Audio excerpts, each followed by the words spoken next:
మిత్రులారా నమస్తే. మనము కాకర తీగను మనం చూస్తూ ఉన్నాము. కాకరకాయలు గాని మనకి కాకరకాయలు చాలా ప్రసిద్ధి. మనందరికి కూడా తెలిసినటువంటి విషయమే. కాకరకాయల కారం చాలా మంది ఇష్టంగా తింటారు.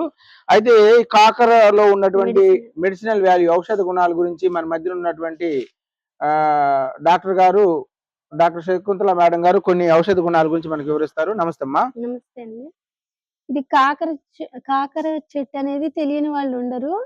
అయితే దీని అంటే మామూలుగా ఎడిబుల్‌గా ఆహార పరంగా తెలుసు కానీ, మెడిసినల్ వాల్యూస్ చాలా మందికి తెలీదు.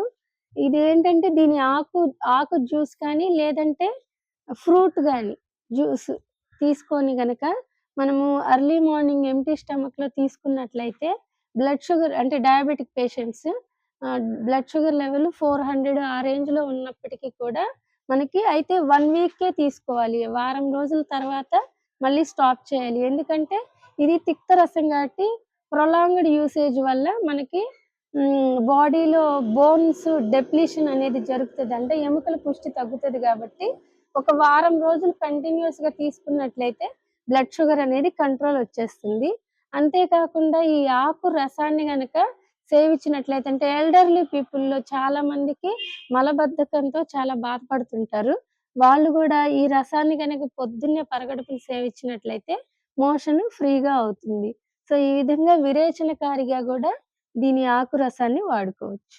అంటే ఆకులు డైరెక్ట్‌గా నలిపేసి ఆకులు తినొచ్చు ఆ! మేడం. మోషన్ జ్యూస్ ఒక 50 ఎంఎల్ వరకు సేవించొచ్చు. అంటే జ్యూస్ అంటే మామూలుగా మనం మిక్సీలో అట్ట ఆ! ఎయాలా? లేకపోతే చేత్తోడేనా? మిక్సీలో అయినా వేసుకోవచ్చు. దంచి అయినా రసం తీసుకోవచ్చు. Okay madam. అట్లా 50 ఎంఎల్ అంటే పేషెంట్ యొక్క బాడీ మాస్ ఇండెక్స్‌ని బట్టి డోస్ అనేది మనం ఒక్కొక్కళ్ళకి కొంత 30 ఎంఎల్‌తోనే అవ్వచ్చు.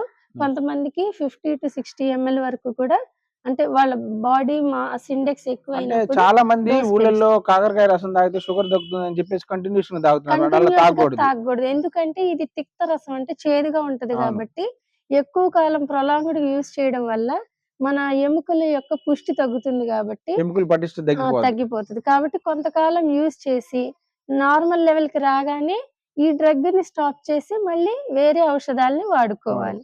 కంటిన్యూయస్‌గా మాత్రం ఏ తిక్త ద్రవ్యం అంటే చేదుగా ఉండే వాటిని తక్కువగా వాడి గ్యాప్ ఇవ్వాలన్నమాట. మాక్సిమం 40 డేస్ వాడుకోవాలి. ఏ చేదుగా ఉండే ద్రవ్యాన్నైనా. ఓకే. Thank you. నమస్తే. ఓకే.